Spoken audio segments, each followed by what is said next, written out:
देखिए, ये बात सही है कि सबोटेज कर दिया गया। असल में वो पॉलिटिकली मजबूत न हो, उनके खिलाफ पक्ष और विपक्ष दोनों मिल जाता है। तो मेरे पास कंफर्म इंफॉर्मेशन है कि कैसे इन लोगों को रोका गया, ब्रिज जाम कर दिया गया। जितना भी पटना आने का था, या जेपी सेतु हो या गांधी सेतु हो, किस तरह से ट्रैफिक जाम करा दिया गया। पार्टी को बचाना है तो पुत्र को लाना है, और पुत्र आ भी रहे हैं।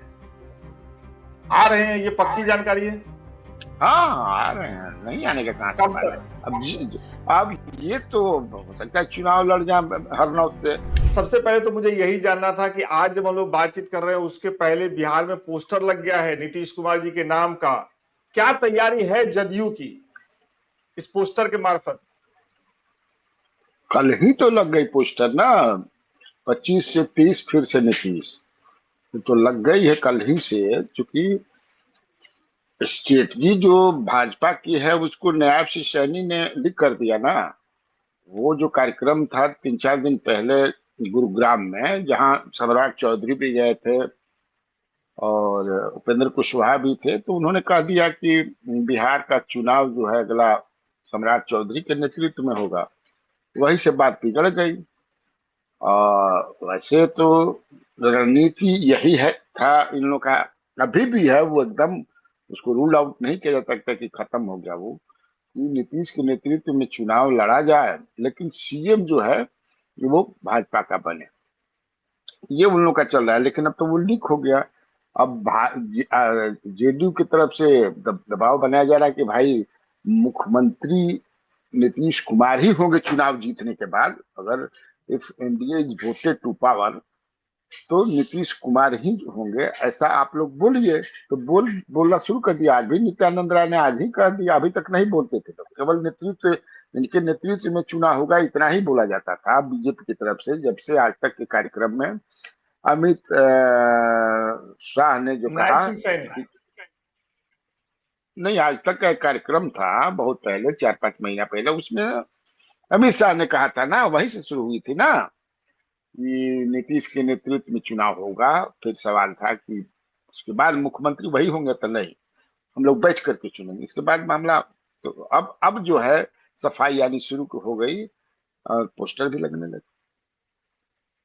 लेकिन लेकिन सर सवाल यहाँ ये बनता है कि नीतीश कुमार की तबीयत क्या वाकई आप मानते हैं इस लायक कि उनको अभी मुख्यमंत्री के पद पे रहना चाहिए? जिस तरह के वीडियोज आ रहे हैं, आप तो उनको ज्यादा करीब से जानते हैं, आपने लंबे समय तक नीतीश कुमार की राजनीतिक यात्रा भी देखी है, तो क्या वाकई अब वो मुख्यमंत्री पद पे रहने चाहिए बिहार के, या फिर किसी और को बनना चाहिए? हमारे चाहने न चाहने से क्या होता है? अगर जो सबसे बड़ा दल है, बिहार का सबसे अभी बड़ा दल है in terms of MLA MLC, BJP है, जिसके 84 एमएलए हैं अभी आज की तिथि में। वो चाहती है कि वही रहे। अगर बिहार उनके पास 15-16% नीतीश कुमार के पास वोट है, तो स्वास्थ्य तो, ये सही बात है कि उनका स्वास्थ्य अलाउ नहीं करता है कि he should continue in the politics. लेकिन अब वो हैं तो हैं, और उनके पास वोट है, उसके पास लोग हैं, तो अब क्या करिएगा? ये अब समझिए कि मजबूरी है। मजबूरी है तो रखना ही पड़ेगा। मैं नीतीश कुमार को आप जितना जानते हैं, मैंने तो किताबों से पढ़ा है। एक चर्चा और चल रही इस बीच में कि उनके बेटे को राजनीति में लाया जा सकता है, निशांत राजनीति में आ सकते हैं। आप ज्यादा बेहतर बताएंगे कि इस तरह की चर्चा में कितनी सच्चाई है। लेकिन मैं आपसे ये पूछना चाहता हूं कि अगर ऐसा हुआ तो नीतीश कुमार जो परिवारवाद के खिलाफ हमला बोलते रहे हैं अपनी रैलियों में, या नीतीश कुमार के पक्ष में जो एक बात जाती रही है कि वो अपने परिवार को दूर रखा उन्होंने आखिर तक, क्या वो जो एक प्लस पॉइंट था नीतीश कुमार के पक्ष में वो खत्म नहीं हो जाता है ऐसी चर्चा से, उनके बेटा के लॉन्च होने से? अब इस सब की परवाह कौन करता है? कुर्सी के लिए राजनीति हो रही है। अब ये मान ले कि क्या करेंगे नीतीश कुमार? एक तरफ आपने कहा कि स्वास्थ्य उनका ठीक नहीं है, ये तो बात आप कह रहे हैं ना, या सब लोग जानते भी हैं। तो अगर पुत्र आ भी गया तो क्या हो जाएगा? नीतीश कुमार, अब ये कि छवि के लिए कोई राजनीति, हमारी छवि बनी रहे से क्या? प्रधानमंत्री नरेंद्र मोदी तो भोपाल के रैली में अजीत पवार के बारे में क्या क्या नहीं कहा था। और दूसरे ही दिन अजीत पवार अभी डिप्टी चीफ मिनिस्टर हैं। इसी तरह के कई उदाहरण हैं। तो ये कोई मतलब नहीं है, मतलब है कि how to continue in the power. और विरासत अगर जो है वो, चूंकि पुत्र को लाना मजबूरी भी है, मजबूरी यह है कि फिर जनता दल यू बचेगी नहीं। सेकेंड लाइन तो नीतीश कुमार ने तय किया नहीं है, बनाया नहीं है कि हमारे बाद ये होंगे, हमारे बाद ये होंगे। तो अच्छा, परिवार के लोग जब पार्टी, कोई भी पार्टी हो, उसका नेतृत्व करने लगते हैं तो उसमें झगड़ा या टूटने की संभावना कम होती है और चलती भी है। कोई भी देश में जितनी भी पार्टियां हैं, खासतौर से रीजनल पार्टी जो है, देख लीजिए, चाहे मायावती जी की पार्टी हो, वो भी तो अपना कर ही रही, कभी कराते हैं, कभी आप वेस्ट बंगाल देख लीजिए, आप तमिलनाडु देख लीजिए, तेलंगाना देख, जहां भी देखिए, बिहार में ही देख लीजिए, रामविलास जी की पार्टी हो, जीतन राम मांझी की पार्टी हो, लालू जी की पार्टी हो, तो क्या है, लालू प्रसाद यादव, नीतीश कुमार ने तो जीतन राम मांझी को बनाया था। जीतन राम मांझी क्या शुरू कर रही है? हेमंत सोरेन ने भी तो चंपई सोरेन को बनाया था, क्या कर दिए? तो इसीलिए पार्टी को बचाना है तो पुत्र को लाना है, और पुत्र आ भी रहे हैं। आ रहे हैं, ये पक्की जानकारी है? हाँ, आ रहे हैं, नहीं आने का कहाँ से कब बात है। तक? अब ये तो हो सकता है चुनाव लड़ जाए हरनौत से, या हो सकता है चुनाव नहीं लड़े, उनको राज्यसभा में भेज दिया जाए, विधान परिषद में ला करके मंत्री उत्री बना दिया जाए, लेकिन आ तो रहे हैं वो। अच्छा, एक एक सवाल ये है कि अभी जब हम लोग बातचीत कर रहे हैं उसके पहले बिहार को लेकर के सी वोटर का एक सर्वे आया है, जिसमें एक मोटी बात जो निकल करके आई है वो ये कि तेजस्वी को ज्यादा लोग सीएम देखना चाहते हैं बनिस्पत नीतीश। आप जमीन पे क्या महसूस कर रहे हैं? क्या वाकई जैसे पिछले विधानसभा चुनाव में ही आरजेडी को लेकर के बहुत हवा थी, ऐसा लग रहा था कि तेजस्वी मुख्यमंत्री बनने जा रहे हैं, लेकिन वो नहीं हो पाया। इस बार आपको क्या लग रहा है, क्या वाकई बिहार में अब तेजस्वी के लिए ग्राउंड तैयार हो गई है? जो सर्वे में कहा जा रहा है वो सही है, या आप जैसे जो अनुभवी लोग हैं वो हकीकत को कहीं और देख रहे हैं? नहीं, तेजस्वी यादव का दूसरा जो सी वोटर का आया, उसमें तो 5%, उनके 6% कम हो गया। 41% पहले वाला में था, इस बार तो 35% पर अटैक है। और नीतीश कुमार सेकंड नंबर पर थे, तो वो थर्ड नंबर पर चले आए, प्रशांत किशोर सेकंड नंबर पर चले आए। देखिए, मुख्यमंत्री लोगों जो उन्होंने सर्वे किया है, कराया है, उसमें मुख्यमंत्री के लिए द बेस्ट कौन है फेस, तो उसमें तेजस्वी यादव को मानते हैं वो लोग, और सेकंड में अभी प्रशांत किशोर को मानने लगे, नीतीश कुमार को। लेकिन उसी सर्वे में ये भी है कि जितने लोगों का किया है उन्होंने, कि नीतीश कुमार के काम से 65% लोग संतुष्ट हैं। उसमें ये भी है, आपने ये पढ़ा होगा, जी। तो अब आप इससे समझ सकते हैं। देखिए, तेजस्वी यादव पिछले बार केवल एनडीए से इनको 12,000 वोट कम आया था, मात्र 12,000 वोट तक, जिससे ये पिछड़ गए थे। लेकिन अभी लड़ाई, अगर जो अभी जो लड़ाई है, उस लड़ाई में मुझे नहीं लगता है कि तेजस्वी यादव का अपर हैंड है। हम देखें वोट से अगर मिलाएं तो, क्योंकि 32% जो इनका वोट है माई कॉम्बिनेशन, उसके बाद एड ऑन ही कहाँ से करते हैं, ये देखने वाली बात होगी। मान लें कि जीतन ये मुकेश सहनी है इनके साथ, लेफ्ट है इनके साथ, तो लेफ्ट में आप जानते हैं किसके पास वोट है, माले को छोड़ करके किसी के पास वोट नहीं है। कांग्रेस के पास क्या, कांग्रेस की स्थिति है आप जानते हैं। तो अब तेजस्वी सहनी, मुकेश सहनी के पास होता है, तो वो तेजस्वी कहाँ से एड ऑन करते हैं ये देखना है। और यहाँ जो है नीतीश कुमार के पास आप जानते हैं 15-16% वोट है भाजपा के, इन लोगों का वोट मिला करके 45-50% चला जाता है। तो कैसे उसमें से निकाल करके एड ऑन करते हैं, ये देखने वाली बात हुई, तभी वो सीएम बन सकते हैं।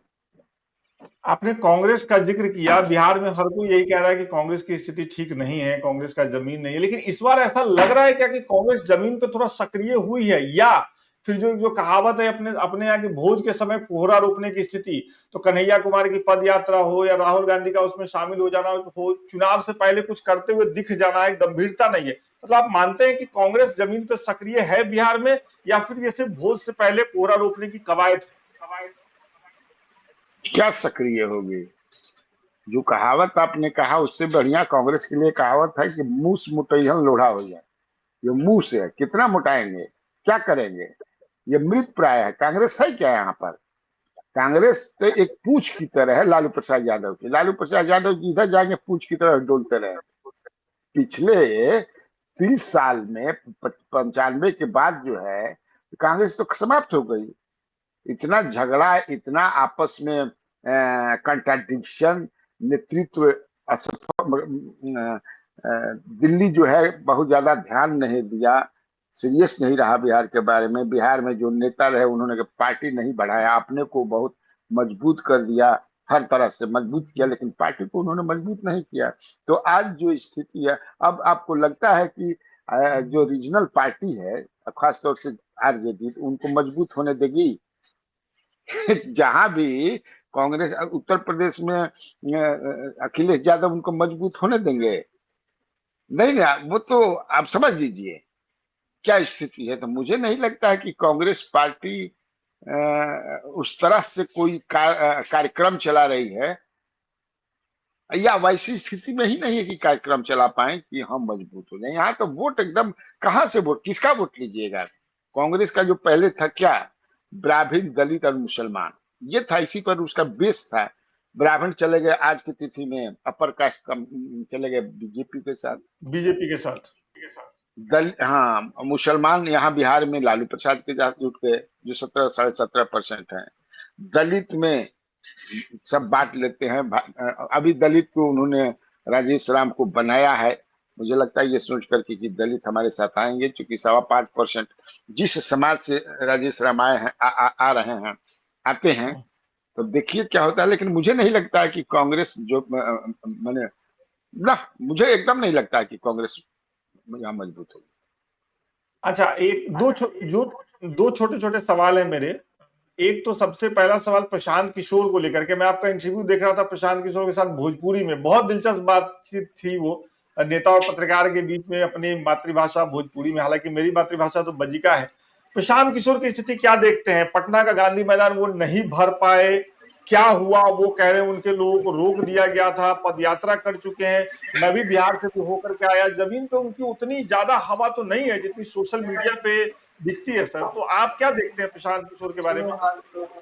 देखिए, ये बात सही है कि सबोटेज कर दिया गया।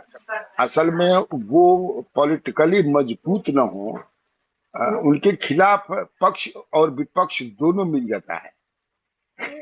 कि इनको, जिसे जब होता है, दो पहलवान मैदान में होते हैं तो चाहते हैं कि तीसरा हम लोग के बीच में ना आए। ये कॉमन चीज है, जानते हैं कि या तो आप सत्ता में रहिए, जब हटिए तो हमको सौंप जाइए। ये चलते रहता है। ये एक तीसरी शक्ति के रूप में उभर रहे हैं। और मैं नहीं मानता हूं कि जो वो सभा या रैली जो भी कहिए, वो फ्लॉप हो गई। क्योंकि मैं जानता हूं, मेरे पास कंफर्म इंफॉर्मेशन है कि कैसे इन लोगों को रोका गया, ब्रिज जाम कर दिया गया। जितना भी पटना आने का था, या जेपी सेतु हो या गांधी सेतु हो, किस तरह से ट्रैफिक जाम करा दिया गया। सैकड़ों, जो है हजारों, मैं कहता हूँ, गाड़ियां जो हैं रुक गई, जिसमें लोग आ रहे थे, जो पहुंच गए थे दिन में पहुंच गए। लेकिन असल में इनका जो था कार्यक्रम वो 2 बजे से था, तो रोक दिया गया। तो लेकिन एक बात आप जो कह रहे हैं कि गांव में नहीं है, आप पूरे बिहार भर में जो है घूमिएगा तो जनसुराज का, you will feel the presence of Jansuraaj. हाँ हाँ, ये बात नहीं है। हाँ, अब वो जितना क्लेम करते हैं कि इस बार की लड़ाई मैं तीसरी शक्ति के रूप में उभरूंगा, और उभरेंगे कि नहीं उभरे तो दूसरी बात है। और भी बात है कि प्रशांत किशोर ने जो पार्टियां पक्ष में इनको एक मुद्दा दिया, उसी उन्हीं का दिया हुआ मुद्दा जो है ये आज उठा रहे हैं, पलायन वाली। ही स्टार्टेड स्पीकिंग ऑन पलायन। जो हमारे बिहार के प्रवासी हैं, बाहर रहते हैं, और वो लौटे, और उनके लिए मेरे पास क्या व्यवस्था है। ये हमारे लिए शर्म की बात है कि हमारे यहाँ के लोग बाहर जाते हैं। पहले आप जानते हो कि नेता क्या कहते थे, फक्र से कहते थे कि अगर बिहार ना हो तो जो बिहार के डिफरेंट स्टेट्स में जो फैक्ट्री है, मिल है, वो चलेगी नहीं, हमारे मजदूर चलाते हैं, इसमें फक्र महसूस करते हैं। अब प्रशांत किशोर ने कहा कि ये फक्र नहीं शर्म की बात है, हम रोजगार नहीं दे पा रहे, कोई अपना घर परिवार गांव जवार छोड़ करके हृदय से जाता है, मन से जाता है, दिल से जाता है, नहीं मजबूरी में जाता है, तो मैं व्यवस्था कर दूंगा। अब देखिए, चाहे तेजस्वी हो, चाहे बीजेपी के लोग हों, चाहे जेडीयू के लोग हों, अब कहते हैं कि मैं पलायन रोकूंगा और कैसे मैं व्यवस्था करूंगा। तो एक तो मुद्दा उन्होंने दिया। तो मुझे नहीं लगता है कि प्रशांत किशोर जो है कहीं नहीं, जैसे आपने कहा है, जी। और उनसे डरे हुए हैं, ठीक है, दोनों तरफ के लोग डरे हुए हैं। ठीक है सर, बस एक लास्ट सवाल मेरा आपसे है। प्रशांत किशोर की जिस दिन रैली हुई उसके अगले ही दिन आईपी गुप्ता नाम के एक व्यक्ति आए, और इससे पहले माफ करिएगा मैंने इनकी चर्चा नहीं सुनी थी, और एकदम से आए और फिर वो तस्वीरें आने लगी सोशल मीडिया पे कि गांधी मैदान का ज्यादातर हिस्सा भर गया और तमाम चीजें। आईपी गुप्ता एक नई पार्टी के नाम से आए हैं, नए चेहरे हैं, इनके बारे में थोड़ा सा हमारे दर्शकों को बताइए। हो सकता है बिहार चुनाव में इनकी क्या भागीदारी रहेगी ये भी थोड़ा बताइए। इसी के साथ ये बातचीत हम लोग खत्म करेंगे। आईपी गुप्ता, क्या ज, जाने सर इनके बारे में?